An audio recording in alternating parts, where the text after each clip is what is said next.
Hello student, good morning. आप लोग test number 248 का साइंस का क्वेश्चन देखिए। आपका जो नंबर है 51 से चालू हो रहा है। इसमें जो 51 में क्वेश्चन आप लोग का दिया गया है वो यानी गुरुत्वाकर्षण का नियम का प्रस्तुत करता है। गुरुत्वाकर्षण का नियम किसने दिया? गुरुत्वाकर्षण का नियम यानी जी का नियम प्रस्तुत करता कौन है? तो सबसे पहले आपका केपलर दिया ये चॉइस में, तो यह दिया था ग्रहों का गति का नियम, ग्रहों का गति का नियम। और एक बताए थे कि अंडाकार पथ पर ग्रह क्या करता है? सूर्य की ओर चारों ओर चक्कर लगाता है। तो लेकिन आपका दिया गुरुत्वाकर्षण के नियम, तो ए आंसर तो नहीं होगा। बी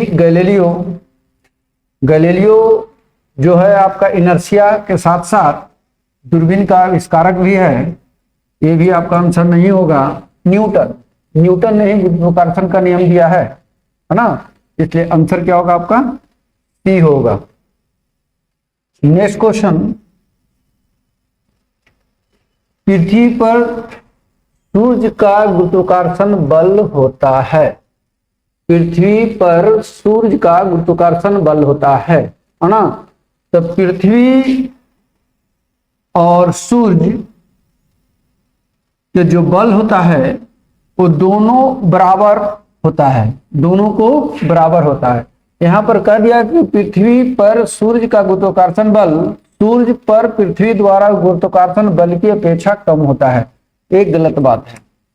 सूर्य पर पृथ्वी द्वारा गुरुत्वाकर्षण बल के बराबर होता है। सूर्य पृथ्वी द्वारा गुरुत्वाकर्षण बल की अपेक्षा अधिक होता है, ना अधिक होता है ना कम होता है, वो क्या होता है? बराबर होता है। इसलिए आंसर क्या होगा आपका? बी होगा। नेक्स्ट क्वेश्चन,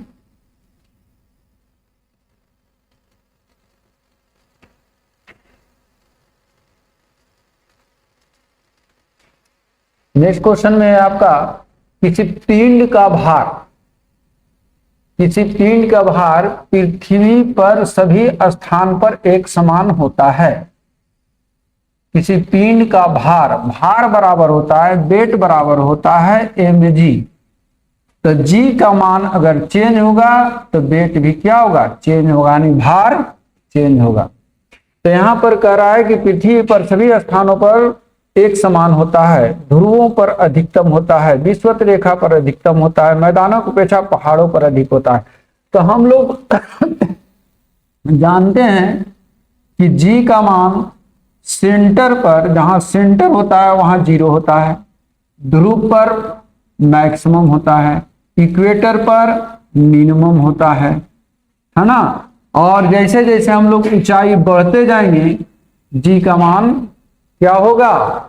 एक पृथ्वी तल से अगर ऊंचाई पर बढ़ते जाते हैं तो जी का मान घटता है ना। और जी के मान जैसे जैसे हम लोग कहाँ आते हैं? पृथ्वी तल से सेंटर पर जाते हैं तो जी का मान 0 हो जाता है। अब आपका क्वेश्चन दिया है कि किसी पिंड का भार पृथ्वी के सभी स्थानों पर एक समान होता है, तो नहीं होता है।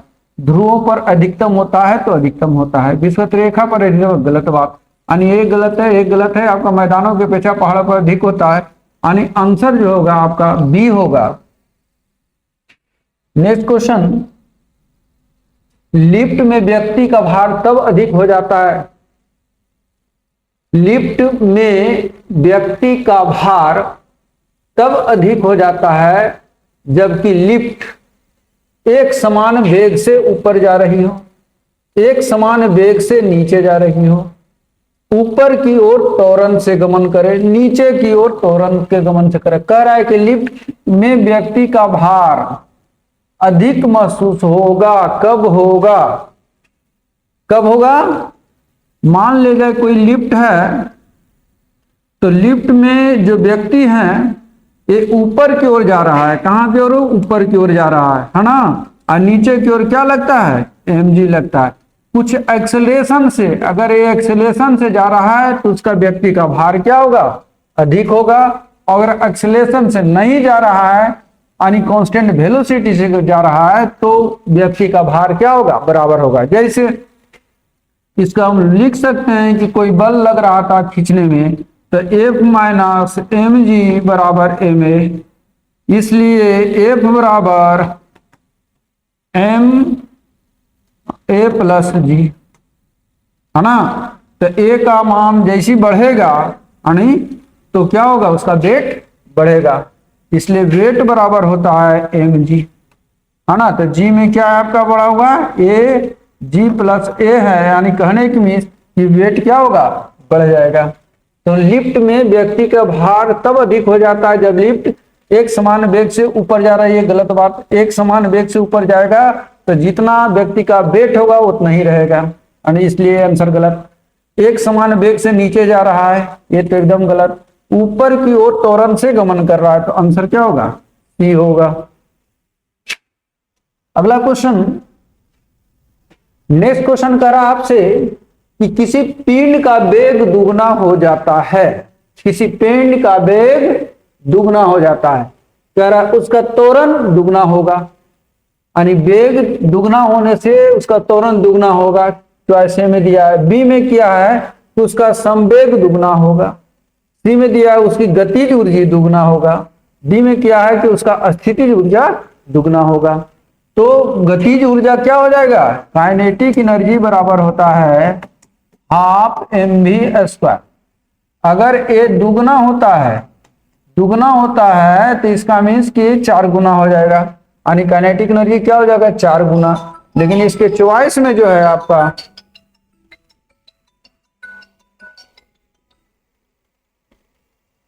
लेकिन इसके जो चॉइस में है कि उसका त्वरण दुगना होगा, है ना, उसका त्वरण दुगना होगा, उसकी गतिज ऊर्जा दुगनी होगी, तो नहीं होगी, 4 गुनी हो जाएगी। इसका संवेग दुगना होगा, संवेग बराबर P बराबर होता है एम भी, अगर ए दुगना करेंगे तो ए भी दुगना होगा, इसलिए आंसर बी होगा, उसका संवेग क्या हो जाएगा, दुगना हो जाएगा। नेक्स्ट क्वेश्चन, किसी पिंड का वेग दुगना, किसी पिंड का वेग 2 गुना होने पर उसका गतिज ऊर्जा क्या होगा।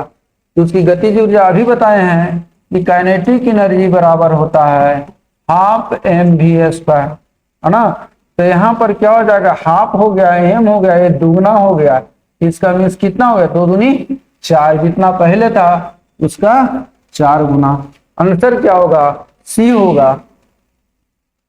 नेक्स्ट क्वेश्चन, घड़ी में चाबी करने की प्रक्रिया में घड़ी में विद्युत ऊर्जा का संग्रहित होती है, दाब ऊर्जा संग्रहित होती है, गतिज ऊर्जा संग्रहित होती है, स्थितिज ऊर्जा संग्रहित होती है। यानी घड़ी के चाबी, जो घड़ी होता है, चाबी वाला जो घड़ी होता है, उसको चाबी देने से क्या होता है, वो काइनेटिक एनर्जी स्थितिज ऊर्जा में यानी पोटेंशियल एनर्जी में कन्वर्ट कर जाता है और वो स्टोर के रूप में होता है। इसलिए इसका कहेंगे, इसका आंसर होगा स्थितिज ऊर्जा संग्रहित होता है, आंसर डी, आंसर डी।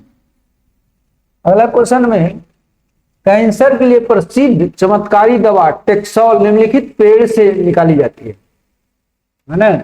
तो यू नामक प्लांट फ्लोरिडा यानी अमेरिका के एक जंगल है जहां फ्लोरिडा में पाया जाता है, और इसके छाल से टैक्सोल नामक दवा प्राप्त किया जाता है। यह कैंसर में यूज किया जाता है, कैंसर के रोगियों में यूज किया जाता है, इसका केमोथेरेपी के रूप में यूज किया जाता है। तो आंसर आपका बी होगा। नेक्स्ट, एपिडर्मिक रोग किससे संबंधित है, एपिडर्मिक रोग किससे संबंधित है ना। एपी में होता है, एपी मीन्स एपिडर्मिक, यानी एपी में होता ऊपर और डर्मिक में होता स्किन, है ना। तो स्किन से संबंधित, तो गला हो गया, कान हो गया, त्वचा हो गया, नाक हो गया, तो आंसर क्या हो जाएगा, सी, क्योंकि एपिडर्मिक में होता है स्किन से संबंधित रोग। डोलोमाइट किसका एस्क है, डोलोमाइट को कहा जाता है CaCO3 और MgCO3, है ना। तो ये दोनों का है कैल्शियम और मैग्नीशियम का। लेकिन आपका चॉइस में है सोडियम, इसका नहीं होगा, एल्युमिनियम नहीं होगा, आंसर क्या होगा? कैल्शियम, है ना। कैल्शियम गैस के है वह गैस जो नोबल गैस कहलाती है। पहला, नोबल गैस वह गैस है जो मोनोएटॉमिक होती है, नॉट डाइएटॉमिक। ये ऑक्सीजन क्या है तो डाइएटॉमिक है, हाइड्रोजन क्या है तो डाइएटॉमिक है ना, नाइट्रोजन क्या है तो डाइएटॉमिक है। तो ये सभी नहीं होगा, है ना। ये मोनोएटॉमिक होता है, जैसे हीलियम, नियोन, ऑर्गन, है ना, ये सभी होते हैं कौन सा गैस? नोबेल गैस, है ना। और यह अक्रिय गैस के नाम से भी जाना जाता है। इस प्रकार का आपका आंसर होगा ए, हीलियम। निम्नलिखित में से कौन सी गैस चूने को पानी को सफेद कर देता है? चूने के पानी को सफेद कर देता है। यानी चूना का सूत्र हम लोग लिखते हैं तो कैल्शियम ऑक्साइड, इसको जल से रिएक्शन कराते हैं, जल में डालते हैं तो क्या बन जाता है? Calcium hydroxide. यही चूना जल हुआ। कौन सा जल हुआ? चूना जल, यानी चूने में मिला हुआ है। और इसमें क्या कर रहा है? निम्नलिखित में से कौन सी चूने पानी को सफेद बना देती है? तो ये जब कार्बन डाइऑक्साइड से, किससे? कार्बन डाइऑक्साइड से रिएक्शन करता है तो बन जाता है, क्या बन जाता है आपका? Calcium carbonate CaCO3 plus H2 के रूप में बाहर निकल जाता है। तो कैल्शियम कार्बोनेट कैसा होता है? दूधिया कलर का होता है। कैसा कलर के होता है? दूधिया कलर के होता है। इसलिए निम्नलिखित में से कौन सी चूने के पानी को सफेद कर देता है? तो दूधिया कलर के होता है, इसलिए दूधिया होगा। इसका आंसर क्या मारेंगे? CO2। अगला कलर, इसके जलने से कार्बन डाइऑक्साइड गैस निकलता है। सल्फर हो गया, मैग्नीशियम हो गया, हीरा हो गया, चांदी हो गया। कार्बन डाइऑक्साइड कह रहा है तो हीरा क्या है? कार्बन का एक अपरूप है हीरा, तो हीरे से होगा, यानी हीरा को जलाने पर कार्बन डाइऑक्साइड गैस निकलता है। अगला क्वेश्चन, ग्रीन हाउस प्रभाव में पृथ्वी के वातावरण गर्म होना किसके कारण होता है? सबसे पहले कि ग्रीन हाउस कौन सा गैस के कारण होता है? तो मुख्य रूप से कार्बन डाइऑक्साइड, मीथेन, जलवाष्प, है ना, नाइट्रस ऑक्साइड एटसेट्रा, बहुत सारे से होते हैं। तो ग्रीन हाउस पृथ्वी के वातावरण गर्म होने के किसके कारण होता है? तो कौन सा किरणें? तो इंफ्रारेड किरणें के होते हैं। किसके कारण होता है? तो कार्बन डाइऑक्साइड, मीथेन और जलवाष्प के कारण होता है, इसका मुख्य कारक है। अगला क्वेश्चन, पहाड़ पर चढ़ते समय व्यक्ति आगे की ओर झुक जाता है। क्यों झुक जाता है? क्योंकि फिसल न जाए, चाल बढ़ जाए और तेजी से चढ़ सके, थकान कम हो, अस्थायित्व में वृद्धि हो, है ना। कहने की मीन्स कि पहाड़ पर चढ़ते समय वो व्यक्ति आगे को इसलिए झुक जाता है, उसको अस्थायित्व प्राप्त होता है, वह गिरता नहीं है। नहीं, अगर झुकता तो गिरने के चांस अधिक होता है, इसलिए अस्थायित्व प्राप्त करने के लिए किया जाता है। आंसर डी होगा। नेक्स्ट, समुद्र में पानी का घनत्व बढ़ जाता है। समुद्र में पानी का घनत्व बढ़ जाता है जैसे जैसे गहराई एवं खरापन घटता है। गहराई कम तथा खरापन में वृद्धि होती है, गहराई में वृद्धि तथा खरापन में कमी होती है, गहराई एवं खरापन दोनों में वृद्धि होता है। समुद्र में पानी का घनत्व बढ़ता जाता है जैसे जैसे गहराई एवं खरापन दोनों में वृद्धि होती है। आंसर आपका डी होगा। नेक्स्ट क्वेश्चन, नदी में तैरता जल आयन जब समुद्र में जाता है। नदी में तैरता जल आयन जब समुद्र में जाता है, तो नदी में जब कोई जल आयन यानी कोई जहाज, पानी का जहाज तैर रहा है, तो नदी में पानी कम होने के कारण नदी में क्या रहता है? उसका अंशतः यानी पानी में ज्यादा डूबा रहता है। लेकिन जैसी वो कहाँ जाता है? समुद्र में जाता है, तब पानी का घनत्व अधिक हो जाता है। पानी के घनत्व अधिक होने के कारण वो क्या करता है? धीरे से ऊपर उड़ जाता है, यानी जल का स्तर नीचे चला जाता है, जलायन ऊपर चला जाता है। तो आपका क्वेश्चन दिया है कि नदी में तैरते जलायन जब समुद्र में जाता है तो थोड़ा सा ऊपर उड़ जाता है, थोड़ा सा नीचे डूब जाता है, एक ही स्तर पर होता है। जल आयन के नियमित पदार्थ के अनुसार थोड़ा डूब या उठ जाता है, ये गलत बात है। आंसर ए होगा, थोड़ा सा ऊपर उठ जाता है जल आयन। पानी कहने जल आयन किसको कर रहे हैं, तो जो पानी का जहाज है वो थोड़ा सा ऊपर उठ जाएगा, क्योंकि पानी का डेंसिटी अधिक होता है। नेक्स्ट क्वेश्चन 69, अत्यधिक ऊंचाई पर उड़ रहे वायुयान के अंदर दाब बाह्य दाब के समान ही होती है। वायु पंपों की सहायता से सामान्य दबाव बनाए रखे जाते हैं। बाहर की अपेक्षा कम दाब होता है। सामान्य आर्द्रता तथा आंशिक निवात बनाए रखते, तो ये तो गलत है। बाहर की अपेक्षा कम दाब होता है ना। आंसर क्या होगा, सी होगा। नेक्स्ट, वायुमंडलीय दाब को मापने के लिए यंत्र होता है। द्रव्य घनत्व मापी, बैरोमापी, आर्द्रता मापी, ऊंचाई मापी। वायुमंडलीय दाब को मापने के लिए आवश्यक यंत्र, आवश्यक यंत्र क्या है। वायु दाब किससे मापा जाता है, वायुमंडलीय दाब, है ना। द्रव्य घनत्व मापी नहीं, आपका बैरोमापी यानी बैरोमीटर से क्या वायुमंडलीय दाब को मापा जाता है। तो आंसर बी होगा। किसी पिंड का अधिकतम भार कहाँ होगा, अधिकतम भार करा है ना। हाइड्रोजन में होगा, जल में होगा, निर्वात में होगा, तो अधिकतम भार कहाँ होगा, है ना। तो अधिकतम भार वायु में होगा, हाइड्रोजन में होगा, निर्वात में होगा, है ना, जल में होगा। किसमें होगा सबसे अधिकतम भार, तो वायु में होगा। Answer B.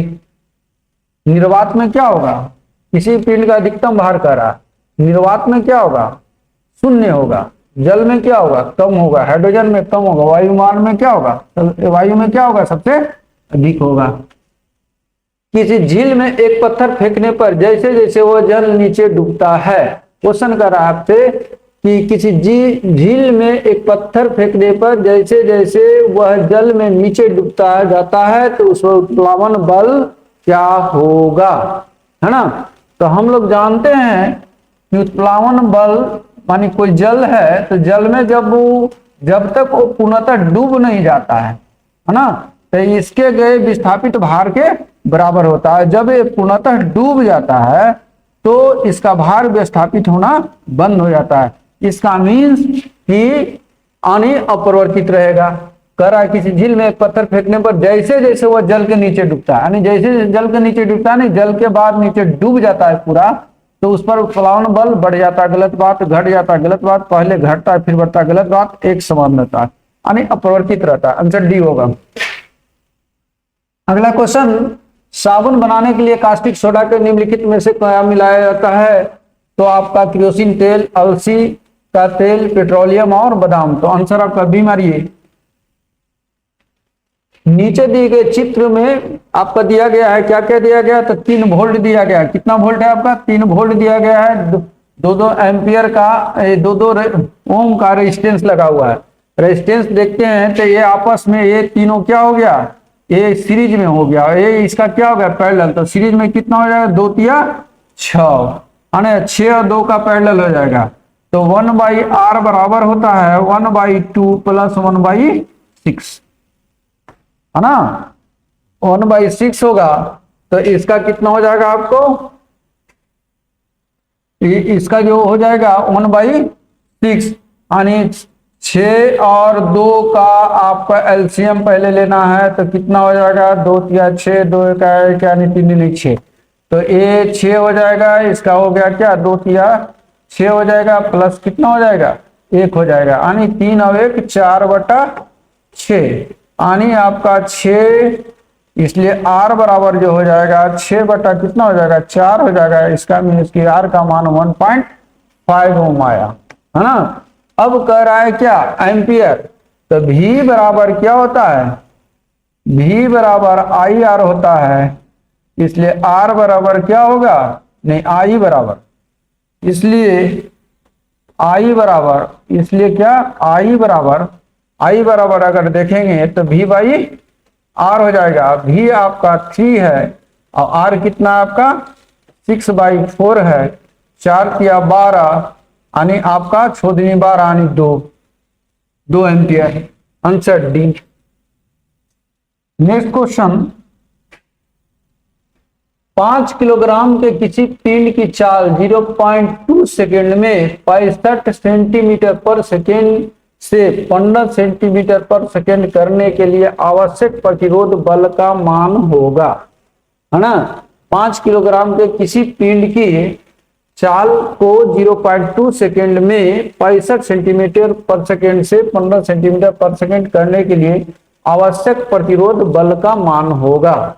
तो आवश्यक प्रतिरोध बराबर होता है, ए बराबर होता है मास इनटू एक्सेलेरेशन। तो M into change in velocity यानी final minus initial by T. तो आपका दे दिया है क्या, एम दे दिया है, कितना दिया है 5 किलोग्राम का किसी पिंड, 5 दे दिया है 5 किलोग्राम, और यहां पर क्या दिया फाइनल कितना दिया है आपका 15 सेंटीमीटर पर सेकेंड, और इनिशियल कितना दिया है 65 सेंटीमीटर पर सेकेंड, है ना। तो फाइनल कितना है आपका, फाइनल है 15 माइनस 65 बटा क्या कितना सेकेंड, तो 0.2 सेकेंड।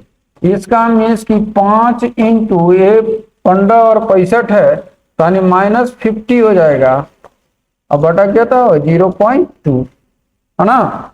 अब इसको हम लोग क्या करना है, यहाँ पर न्यूटन दिया है, न्यूटन एसआई में मत दे दिया, कौन सा मात्रक दे दिया एसआई में। एसआई में क्या होता है मीटर प्रति सेकेंड होता है, तो यहाँ हम लोग सेंटीमीटर है, तो यहाँ सेंटीमीटर मीटर में कन्वर्ट करेंगे इसको, तो मीटर में कन्वर्ट करेंगे तो 100 से क्या करना पड़ेगा भागा देना पड़ेगा। इसका मीन्स कि ये कट गया, ये हट गया, ये हट गया, आपका 25 बटा यानी बराबर कितना हो गया 25 बटा 2, ये माइनस लग जाएगा यानी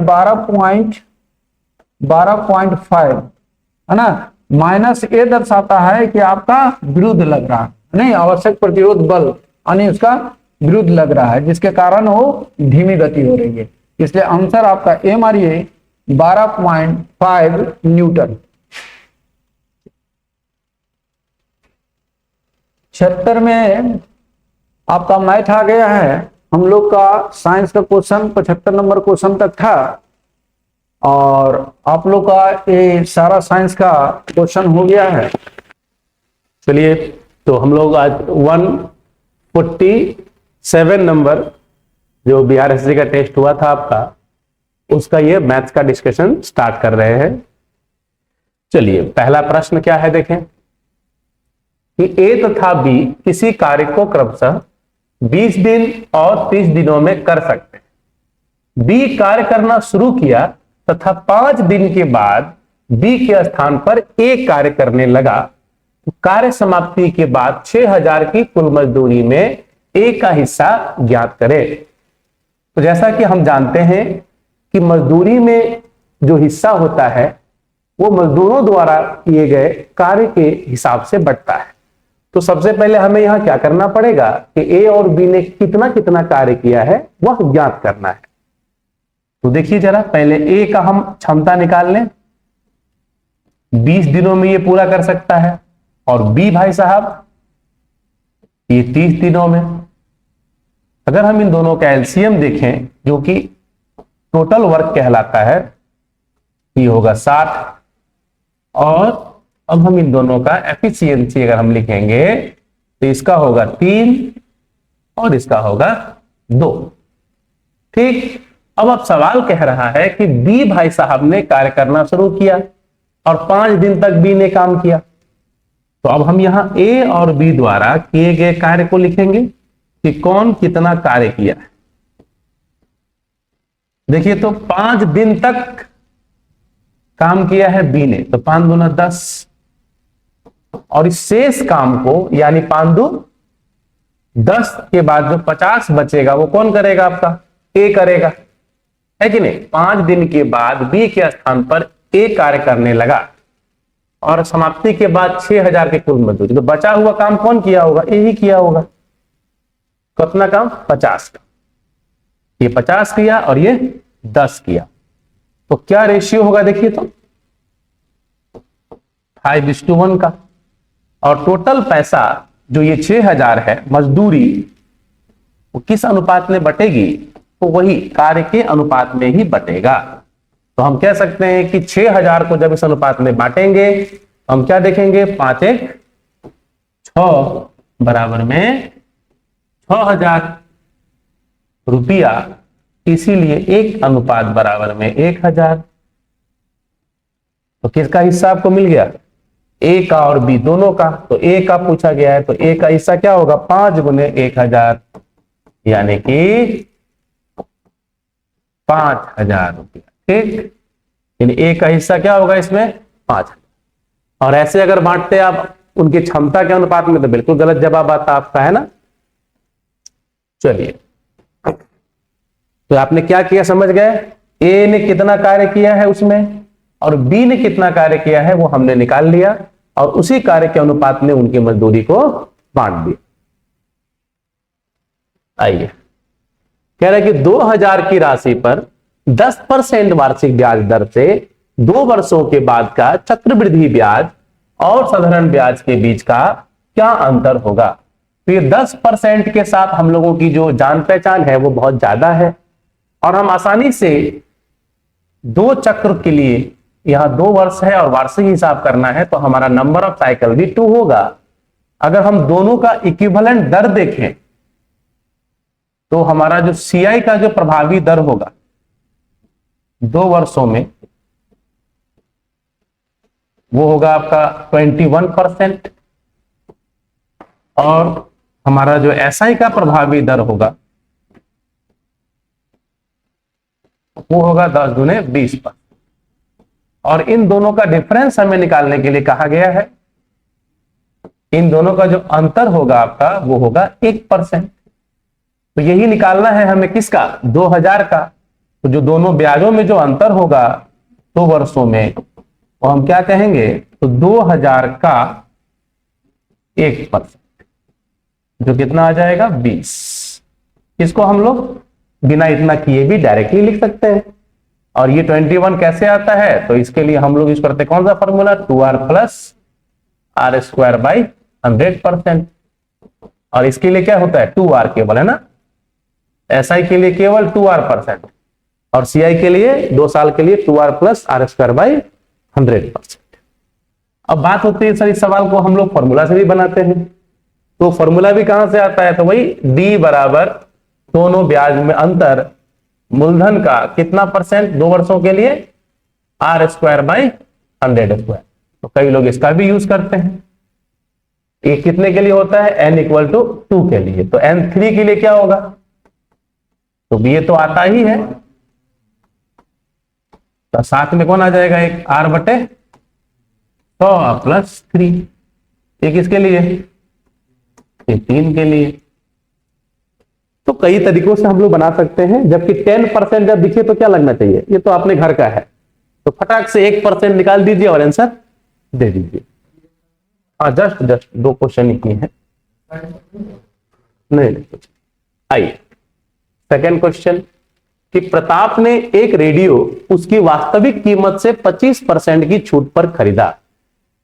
उसने जब उसे खरीदे गए मूल्य से 140% पर बेचा तो उसे वास्तविक कीमत से 40 रुपया अधिक मिला। तो उसने किस कीमत पर रेडियो खरीदा था। तो अगर हम इसका वास्तविक कीमत,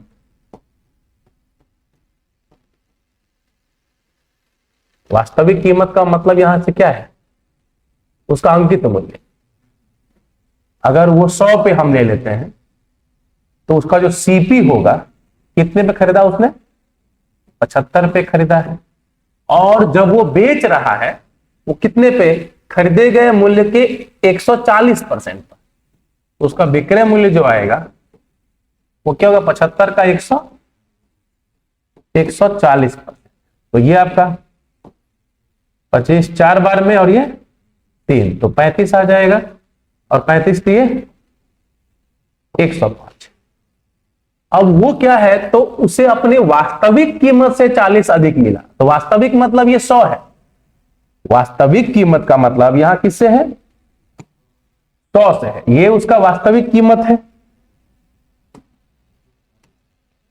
ये वास्तविक कीमत और ये उसका वो जो बेच रहा है वो कीमत, और इन दोनों में जो डिफरेंस है, ये जो अंतर है वो 5 है, और यही 5 आपसे बता रहा है कि वो 40 रुपये के बराबर है। तो यही 5% अगर 40 है तो अब तो आप हर चीज निकाल सकते हैं। 1% मतलब 8 होगा। अब पूछ रहा है कि उसने किस कीमत पर रेडियो खरीदा, तो खरीदा किस पे? 75 पे, इसीलिए 75% क्या? तो 40/5 और गुना 75। तो 5 से क्या बार में? 15 बार में, 15 चौका, तो कितना हो जाएगा आपका? 600। पूछा क्या है? किस कीमत पर खरीदा था। ये थोड़ी पूछ रहा है कि उसका वास्तविक कीमत क्या था। अगर वास्तविक पूछेगा तब ना ये हमारा होगा, वो 100 निकालते तब तो 800 आंसर होता। अगर वास्तविक पूछता तो, ये हमें कौन सा पूछ रहा है कि उसने किस कीमत पर रेडियो को खरीदा, तो खरीदा किस पे? 25% की छूट पे, यानी आपको क्या निकालना है इसमें? 75 निकाल। आइए, ए और बी दो मित्र हैं जो क्रमशः 1000 रुपये और 1000 रुपये और कितना लगा करके 15,000 रुपये, 10,000, सॉरी 1000 ने कितना 10,000 तथा 15,000 लगा करके एक व्यापार आरंभ करते हैं। 4 महीने के बाद 20,000 रुपये लगाकर सी भी उसमें शामिल हो जाता है। यदि 1 वर्ष के अंत में कुल 4600 रुपये का लाभ हो तो प्राप्त लाभ में ए का हिस्सा क्या होगा? क्योंकि इसमें सी जो है वो 4 महीने के बाद शामिल हुआ, यानी उन सबका जो धन है वो अलग अलग समय के लिए व्यापार में लगा। यानी हमें यहां क्या देखना पड़ेगा? समय का भी हिसाब लगाना होगा कि कौन साझेदारी हो गई, मिश्रित साझेदारी या फिर कॉम्प्लेक्स वाली हो गई, कंपाउंड। तो इसमें जब हम लोग उनका पैसा बांटेंगे, उनका जो लाभ का हिस्सा होगा, लाभ जो बटेगा उनके बीच, वो किस अनुपात में बटेगा जी? उनके समय के तुल्य मूलधन के अनुपात में। तो समतुल्य मूलधन निकालिए। तो पहला जो बाबू है वो लगाए हैं 10,000 कितने महीनों के लिए? 12 महीनों के लिए। ये बाबू लगाए 15,000 12 महीनों के लिए। लेकिन सी भाई साहब जो है वो आए दम दबा के 20,000 लेके, लेकिन 4 महीने बाद आए, 8 महीना के लिए लगा उनका पैसा। अब जो बटेगा उनके बीच प्रॉफिट और कटेगा 12 से, नहीं 4 से ही काटा जाए, 4 दिए 12 और 4 दूना 8। अब कुछ नहीं, चलिए 10 दिए 30, 45 और 40। अब इसी अनुपात में उनका जो पैसा है वो 5 से कट रहा है ना, 5 छक्के 30, 5 9 45, 5 8 4। अब नहीं कटेगा। 8 9 17 6 23। तो 23 कितने के बराबर? टोटल 23 है, वो 4600 रुपये के बराबर है। इसीलिए एक अनुपात का मान 200। तो किसका पूछ रहा है? ए का हिस्सा। तो ए में हम लोग किससे गुना कर दें? 200 से, यानी 1200। तो ए का हिस्सा जो होगा वो 1200 रुपया होगा। बी का 1800। एक दुकानदार 12 रुपये प्रति किलोग्राम वाले कितना गेहूं को 16 रुपये प्रति किलोग्राम वाले गेहूं में मिलाए जिससे 40 किलोग्राम मिश्रण तैयार हो जाए, जिससे 40 किलोग्राम मिश्रण तैयार हो जाए तथा जिसका मूल्य 15 रुपये प्रति किलोग्राम बन जाए। चलिए देखते हैं। पहला टाइप का गेहूं, दूसरा टाइप का गेहूं। तो पहला का कितना वजन है पता नहीं, लेकिन रेट पता है। क्या रेट है उसका? 12 रुपये प्रति केजी। दूसरे वाले का भी वजन कितना है नहीं पता, लेकिन यह है 16 रुपये प्रति केजी। जो मिश्रण तैयार होना चाहिए वो कैसा होना चाहिए? 15 रुपये वाला होना चाहिए। ये रिक्वायर्ड मिश्रण का दाम है। और ये जो इसका जो मात्रा होना चाहिए टोटल, वो कितना होना चाहिए? तो 40 केजी का। ये मिश्रण कितने का बनना चाहिए? 40 केजी का टोटल। अब इस 40 केजी को बनने में इसमें से कितना केजी और इसमें कितना केजी लिया गया वही देखना है। तो हमें तो मात्रा का अनुपात निकल ही जाना है। 15 में 16 1 का अंतर है और ये 3 का अंतर है, यानी कि पहला वाला अगर 1 लेंगे तो ये वाला 3 लेंगे। तो बांटिए इसको 1 और 3 के अनुपात में, तो ये हो जाएगा 10 केजी और इधर हो जाएगा आपका 30 केजी। तो किसका पूछा था आपसे कि एक दुकानदार 12 रुपये वाले में कितना गेहूं 16 वाले में मिलाए। तो 12 वाला पूछा है कितना, तो 12 वाला कितना, 12 वाला 10 केजी है, 12 वाला और ये वाला 30 केजी। आंसर क्या होगा हमारा, तो ध्यान से पढ़ना होगा। ऑप्शन में 30 भी है और 10 भी है। तो वहां पे लिखा है कि 12 वाले कितना गेहूं 16 वाले में मिलाए, उसका नहीं पूछा कितना। अगर 16 का पूछता तो आंसर क्या देते हम लोग, 30 देते हैं। तो यहां फंसाने के लिए पूरा कोशिश किया गया है। इसमें ये भी बहुत बेहतरीन क्वेश्चन है। एक तरंताल के पानी की सतह आयताकार है। एक तरंताल है आपका जिसकी पानी की सतह कैसी होगी, पानी की सतह जो है वो आयताकार है। नहीं अभी बना नहीं है पूरा, आगे ये बना का, ये बना ही रहे हैं।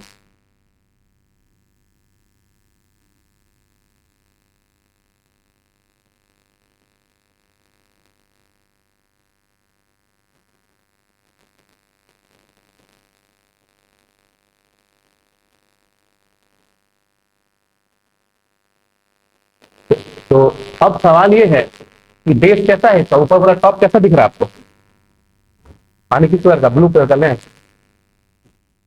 ये पानी समझे, ये उसका सतह है, ये ऊपर दिख रहा है आपको, ये क्या है उसका, ये सतह है और उसका पानी भरा हुआ है पूरा।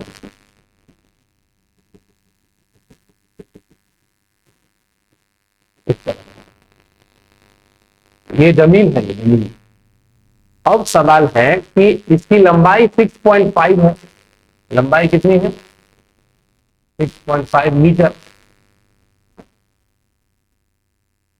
और चौड़ाई 3 है, चौड़ाई 3 मीटर और पानी की गहराई एक तली पर, एक तरफ कितने का, एक है 1.5 मीटर,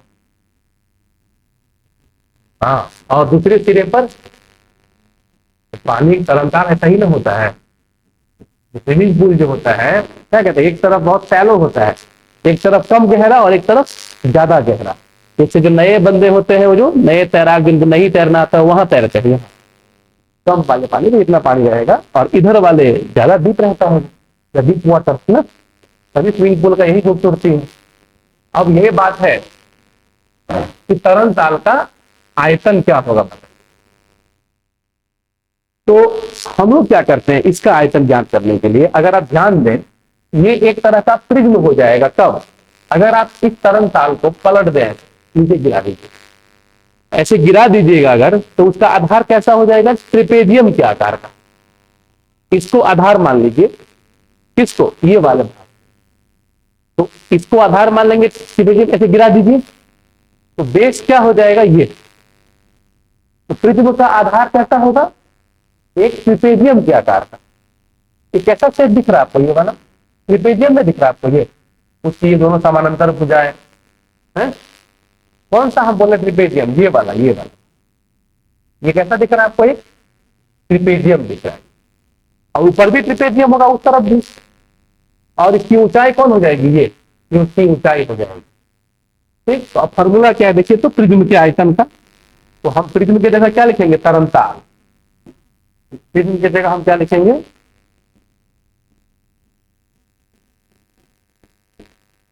तरंताल का आयतन बराबर, आप इसको ऐसे फॉर्मूला याद कीजिए या फिर समझिए। तो तरंताल का आयतन होता है इसके आधार का क्षेत्रफल। अब आधार को आप वो मत समझिए, तिरछा वाला आधार नहीं, हम कौन सा आधार लेंगे, इस ट्रिपेजॉइडल को बेस मानेंगे। तो आधार हो जाएगा, आधार का क्षेत्रफल हाफ गुने समानांतर भुजाओं का योग।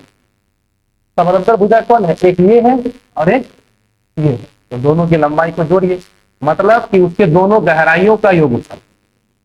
आप समझेंगे दोनों गहराइयों का योगफल और गुना उनके बीच की दूरी, ये दूरी तो 6.5। तो यहां तक क्या मिला आपको, यहां तक मिला उसके आधार का क्षेत्रफल मिलाइए, इस बेस का क्षेत्रफल और गुना ऊंचाई। तो ऊंचाई कौन होगा, ये वाला। ये समझना पड़ेगा इस चीज को, और नहीं अगर समझ में आता है तो गिराना पड़ेगा ना इसको। मतलब तरलताल ऐसे है तो उसको गिरा के ऐसे कर दीजिए, तब वो बन जाएगा, एक प्रिज्म बन जाएगा। और प्रिज्म का आयतन का फॉर्मूला होता है आधार का क्षेत्रफल गुने ऊंचाई। ठीक है, आधार कैसा है, ट्रिपेजियम है, उसका एरिया होता है हाफ इंटू समानांतर भुजाओं का योग गुना उनके बीच की दूरी। अब यदि आप इस चीज को याद रखना चाहते हैं कि तरलताल का आयतन का फॉर्मूला क्या है, 1/2 इंटू दोनों ऊंचाइयों का, तो दोनों गहराइयों का योग गुना लंबाई और गुना चौड़ाई। इसको आप याद भी रख सकते हैं। आइए, तो कितना हो जाएगा, 4 2 6 दूना 12 1 13 13 30 39 वर्ग मीटर। मतलब किसी को है कि नहीं सर हमको फॉर्मूला याद करना है तरलताल का, तो फॉर्मूला भी याद कर सकता है। और अगर समझ विकसित है, प्रिज्म के बारे में ज्ञान है, तो प्रिज्म का तल और सिर दोनों सेम होना चाहिए। इसीलिए हम लोग क्या करते हैं, इसको गिरा करके बेस बना देते हैं, इसके साइड वॉल को बेस बना दीजिए, ऑटोमेटिक बन जाएगा प्रिज्म। इसमें तो बहुत संभावना रहता है इस सवाल में। इसको लिख सकते हैं ना यहाँ, हाफ इंटू दोनों गहराइयों का योग इंटू चौड़ाई गुने लंबाई।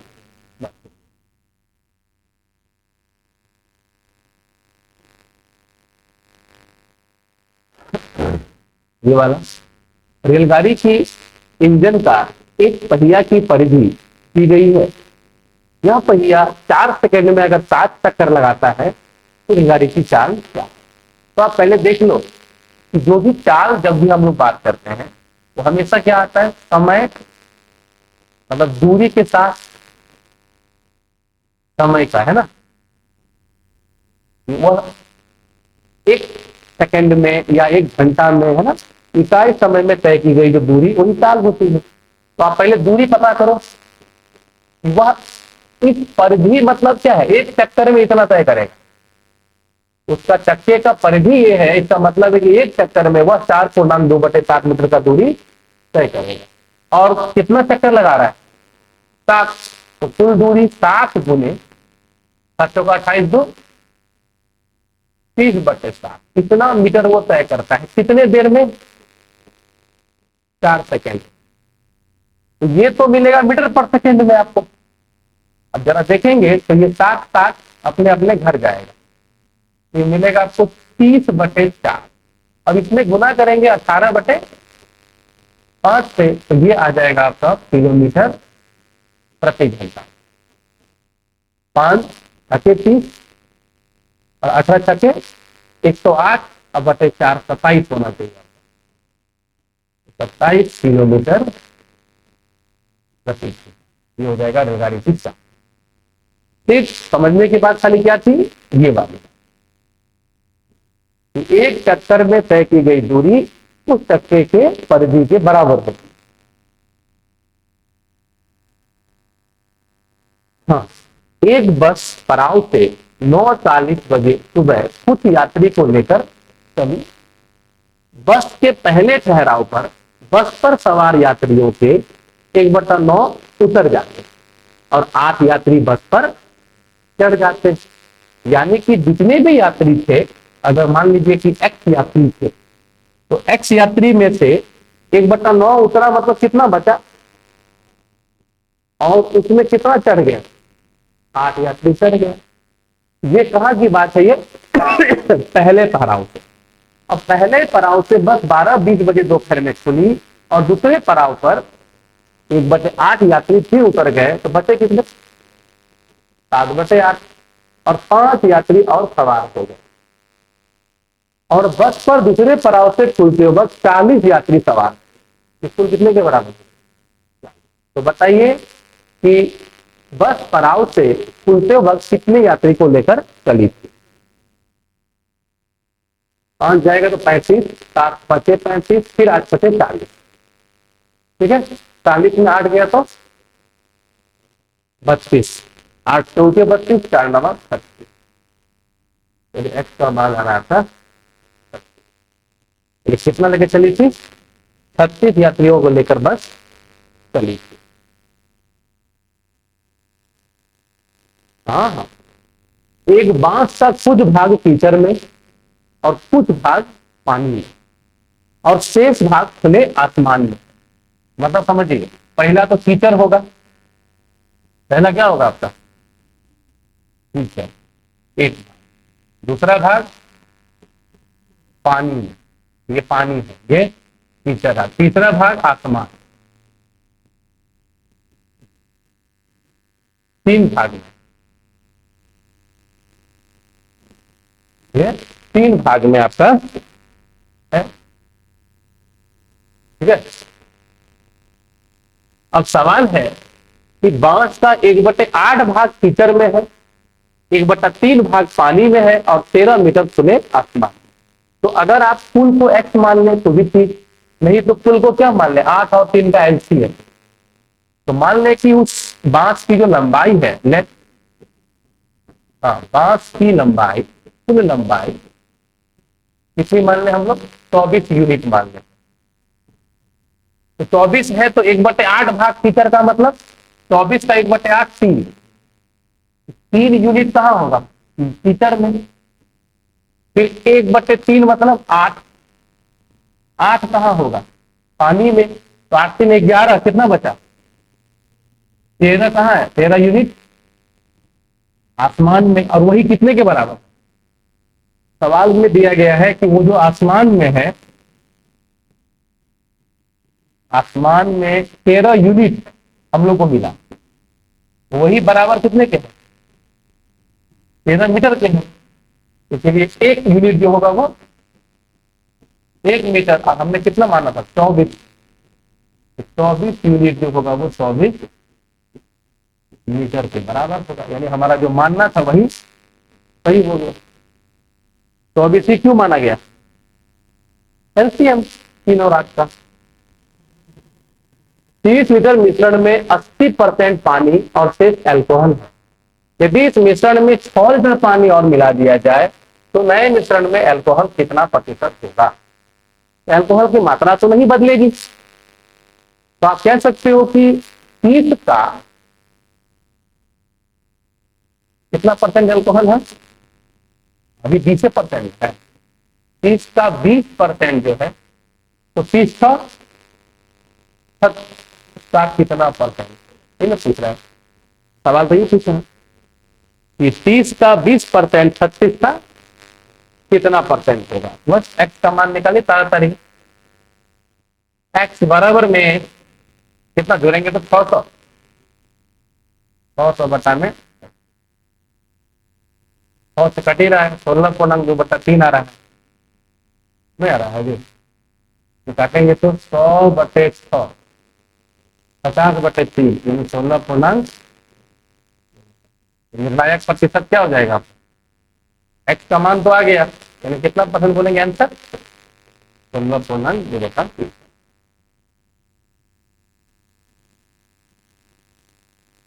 एक गेंदबाज क्रिकेट के फाइनल मुकाबले में 25 रन देकर 5 विकेट खींच लिया, जिससे उसका औसत 0.2 घट गया।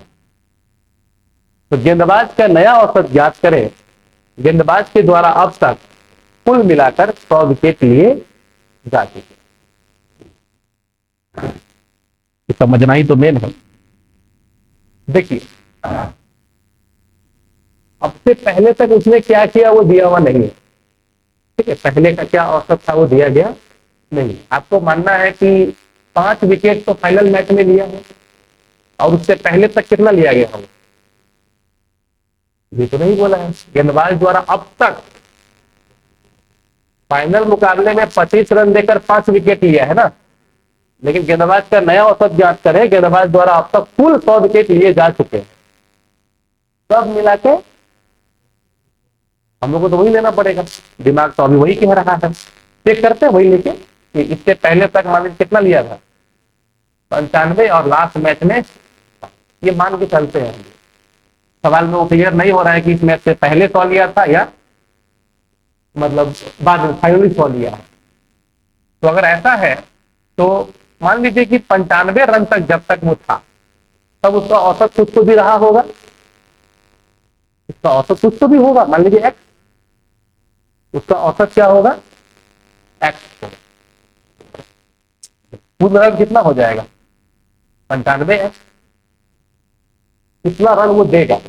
अच्छा ये समझ आया कि एक्स क्या है, ये पहले समझना पड़ेगा यही कि लेट उसका जो औसत है गेंदबाजी का औसत, बैटिंग का औसत नहीं है, गेंदबाजी का है, मानते हैं पुराना औसत है एक्स रन प्रति विकेट,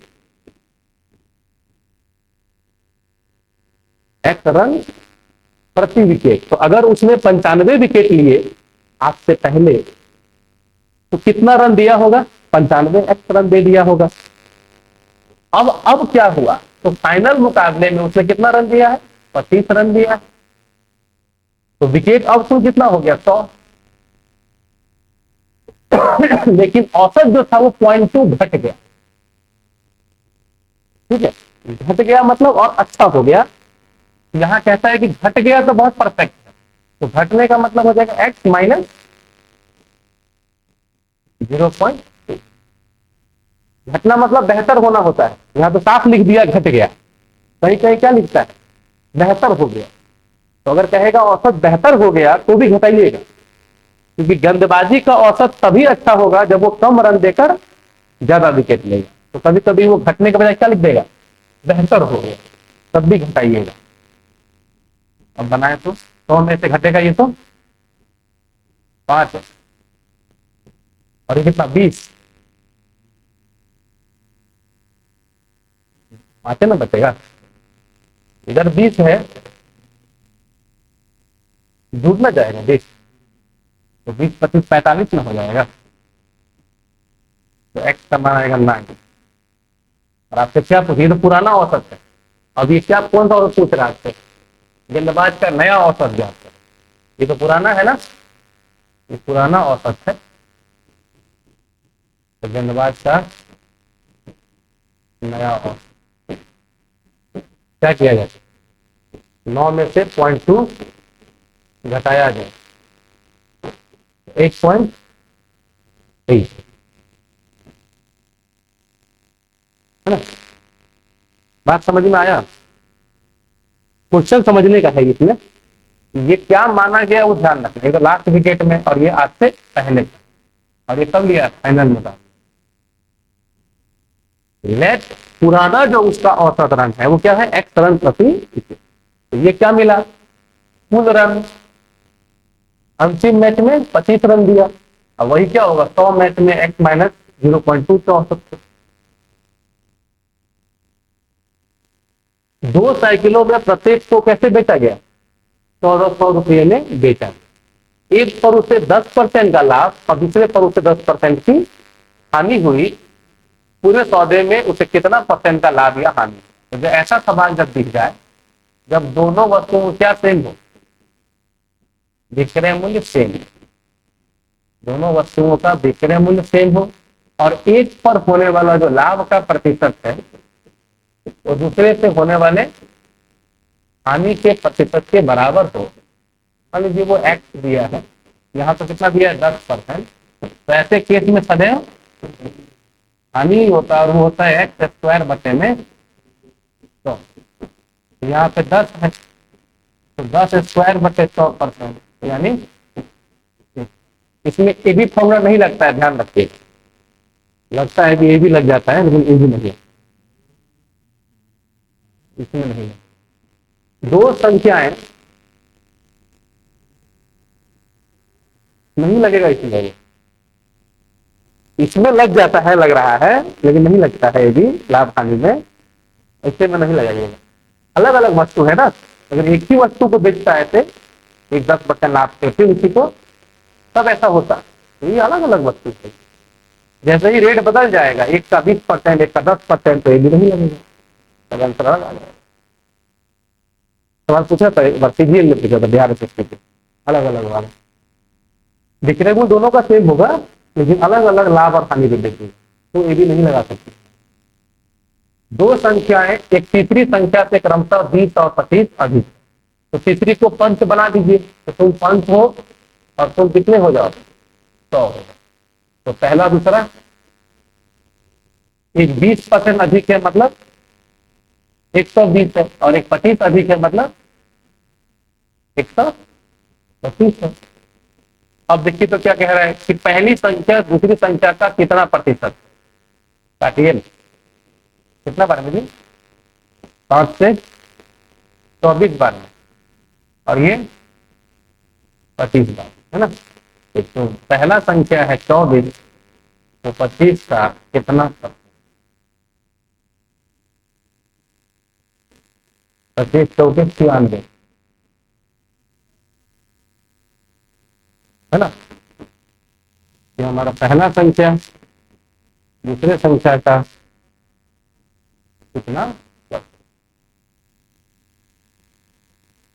तीन संख्याओं में पहली संख्या दूसरी संख्या के दुगनी है और दूसरी संख्या तीसरी संख्या के दुगनी,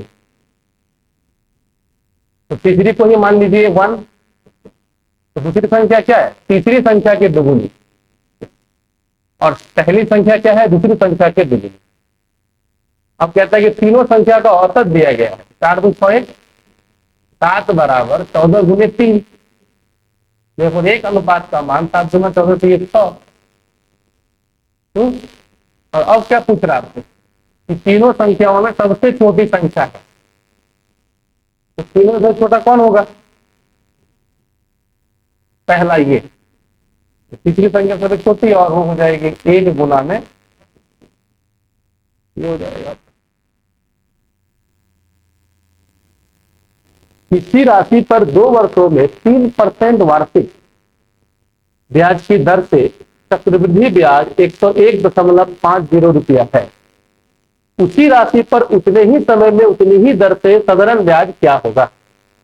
अब देखिए ब्याज दर कितना दिया हुआ आपको, 3%, और चक्रवृद्धि ब्याज दिया हुआ, तो हमें तो पता है इसका रूपरेखा, अभी कुछ देर पहले बताए थे कि सीआई का जो प्रभावी दर होगा क्या वर्ष में, 2 वर्ष में, वो होता है 2 गुने 3 प्लस 3 स्क्वायर बटे 100, यानी कितना आ जाएगा 6.09%। तो यही आपको दिया गया है, आपसे पूछ रहा साधारण ब्याज क्या होगा, तो ऐसा ही कितना होगा, जैसे डायरेक्ट 2 100%।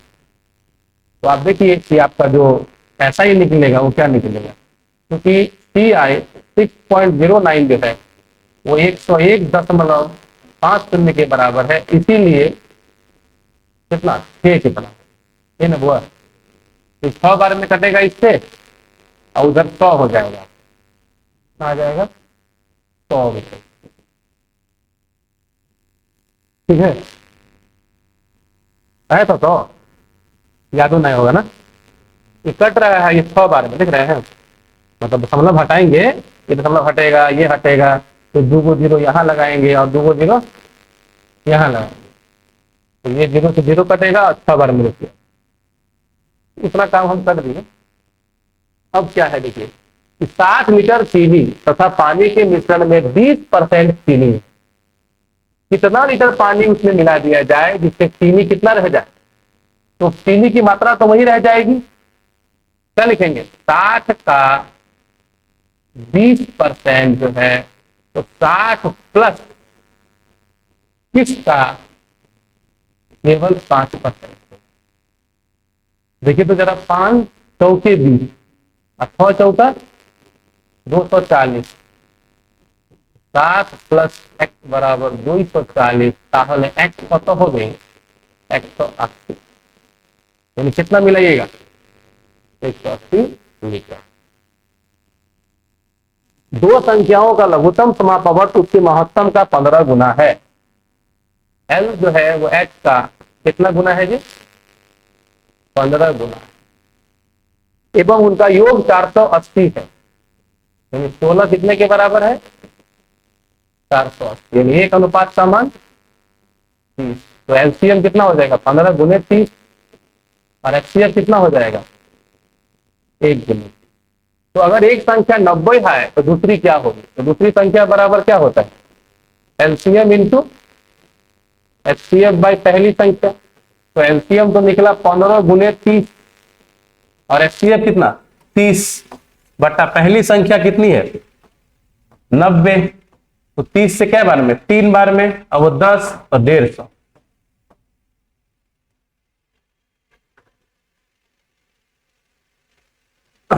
अब ये अनंत तक गया हुआ है, तो अनंत का रूल मैंने बताया हुआ था कि वही रह जाता है।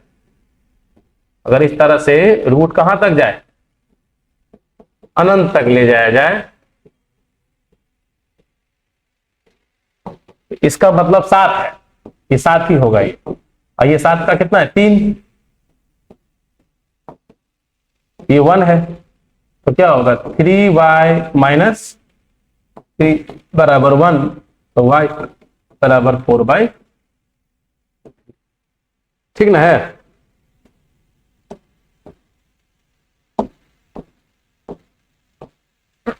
क्लियर? आज से 5 वर्ष पूर्व ए, बी और सी की औसत आयु 20 वर्ष थी, परंतु आज से 5 वर्ष के बाद ए और बी की औसत आयु 30 होगी। तो सी की वर्तमान आयु, सी की वर्तमान आयु, तो ए बी सी के वर्तमान आयु का योग, ए बी सी के वर्तमान आयु का योग। तो 5 साल पहले 20 था, तो आज कितना होगा? 25। तो 25 से 75, ये उनके वर्तमान आयु का योग। तो किसके? ए बी सी के, मतलब ए बी और सी के। अब माइनस किसका कर दें? ए बी का। तो ए बी का कब का दिया गया? 5 वर्ष बाद 30 होगा, तो आज 25 होगा। तो 25 गुने 2, तो क्या बच रहा है? 75 माइनस 50, 25 वर्ष, जो किसका आयु होगा? सी का वर्तमान। अगर ए बी सी में घटा देंगे ए बी, तो कौन बचेगा? सी बचेगा। एक आयताकार प्लॉट का क्षेत्रफल उसकी चौड़ाई का 15 गुना है। एक आयताकार प्लॉट का क्षेत्रफल उसकी चौड़ाई का कितना गुना है? 15 गुना है। यानी कि L इंटू बी जो है वो 15 टाइम्स है किसका? उसकी चौड़ाई का। तो क्या होगा? L बराबर 15 आ जाएगा, है कि नहीं? और कह रहा है कि लंबाई और चौड़ाई के बीच का अंतर 10 है। तो बताइए कि उसकी चौड़ाई क्या होगी? तो b बराबर L माइनस 10, तो 15 माइनस 10 कितना? 5। अंतर कहा है वैसे, तो अगर हम अंतर को ये ना मान के चले, इसका उल्टा भी हो सकता है ना। तो अगर चौड़ाई ही बड़ा हो तो 25 हो जाएगा। अगर वो सोच के चलेगा तो बोलेगा आंकड़े अधूरे हैं। तो दोनों बात ध्यान में रखना है। अभी तो हम ये मान के चले हैं कि चौड़ाई मेरी छोटी है ना बाबू? हाँ, ये तो दोनों आंसर हो सकता है, वही तो कह रहे हैं कि 15 भी हो सकता है, तो 25 भी तो हो सकता है। 5 या 25 दोनों हो सकता है। हम यहां क्या मान लिए हैं कि हमारा L जो है वो B से बड़ा है, तभी ये बनेगा। वरना अगर ऐसा नहीं है तो फिर कहना पड़ेगा आंकड़े अधूरे हैं, यही कहना पड़ेगा। तभी ना ऐसा आंसर दिया हुआ है कि अगर B बड़ा हो जाए L से तो क्या हो जाएगा? हमारा जो B का मान है वो हो जाएगा L प्लस 10, यानी कि 15 प्लस 10 25 भी हो सकता है B हमारा। एक दुकानदार 2 रोडियो 200 के हिसाब से बेचता है, तो वही सवाल है ना फिर से। 20 लाभ और 20 हानि, यानी 4% का हानि पे बेचेगा। 1 से 50 के बीच की सम संख्याओं का योग क्या होगा? तो फॉर्मूला होता है क्या इसका? प्रथम पद क्या है? 1 से 50 के बीच कह रहा है, तो 50 नहीं लेना है नियम से। तो 50 नहीं लेना है मतलब 48 तक जाना है। तो 48 तक में 24 को क्या होगा, सम संख्या होगा, 24 ही होगा। तो 24 का जो योगफल निकलेगा 24 सम संख्याओं का, वो होगा n/2 in bracket first term 2 last term 48 इन होना चाहिए। n/2 इंटू ए प्लस एल, तो 12 गुने 50, तो 12 पचे है ना।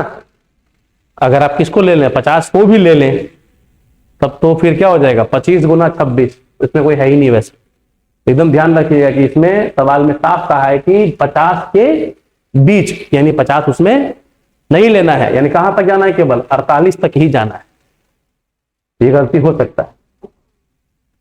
ए और बी कोई काम को क्रमशः 15 और 12 में करते हैं, यदि ए ने 5 दिन खत्म काम करके छोड़ दिया तो बचे हुए काम को बी कितने दिनों में समाप्त करेगा। तो एलसीएम देख लीजिए उसका, ये 15 दिन और बी 12। उसमें n/2 इंटू, वो तो लगता है n+1, वो कब लगता है, वो जब आपको बता दे कि कितना संख्या है।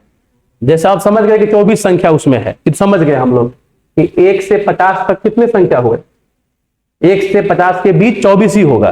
तो n का मान यदि 24 ले लेते हैं तो 24 गुने 25, इससे भी आ जाए, ठीक है। लेकिन ध्यान रखना है कि वो, ये हम कौन सा यूज किए हैं, ये यूज किए n/2 ए प्लस एल, हम ये यूज किए, और आप ये वाला भी यूज कर सकते।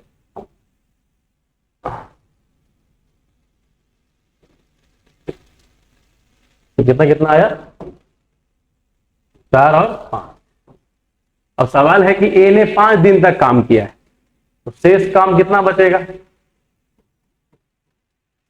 40, 5 के हिसाब से। तो बी को क्या समय लगेगा, क्या दिन है, 8 दिन।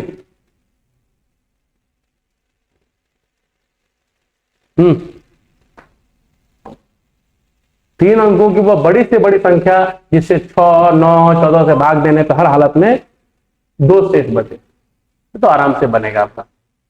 एलसीएम निकाल लीजिए पहले, 15 का 6, 9, 14 ना है जी, 6, 9, 14, 15।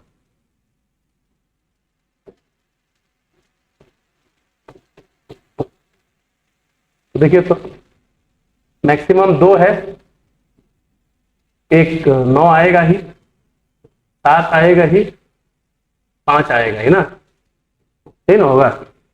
और तो कोई नहीं है, 5 एक ही को है, और 3 भी मैक्सिमम यहीं पे है, और 2 एक ही है। 5 7 35 गुना 70 9 630, तो 3 होंगे, सबसे बड़ी संख्या यही होगी, इससे बड़ी हो ही नहीं सकती है।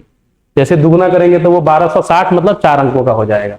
निर्णायक संख्या 2 शेष बचे बोला ना, रिक्वायर्ड नंबर 630 में ही आपको 2 जोड़ देना है, 132। एक वस्तु को 1300 में बेचने पे प्राप्त लाभ उसी वस्तु को 800 में बेचने से प्राप्त हानि की चौथाई है, तो वस्तु का क्रय मूल्य क्या है। सीपी नहीं पता है हमें, एक बेच रहा है 1300 में और एक बार कितने में बेच रहा है, 800, तो ये तो हानि वाला है और ये लाभ वाला। तो कहता है कि 1300 में बेचने पे प्राप्त लाभ उस वस्तु को 800 में बेचने से प्राप्त हानि की चौथाई है। मतलब कि अगर हानि 4 रुपए का है तो लाभ केवल 1 का है।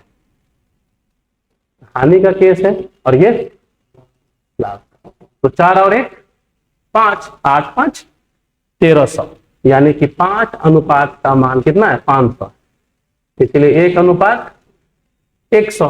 तो क्या पूछा आपसे, सीपी ना, तो ये 100 हो गया और ये कितना हो गया 400, तो 1300 में 100 गया तो 12, ठीक है ना। अनुपात देख लेना है खाली, और वही अंतर 800 और 1300 में अंतर होगा, और तो नहीं है।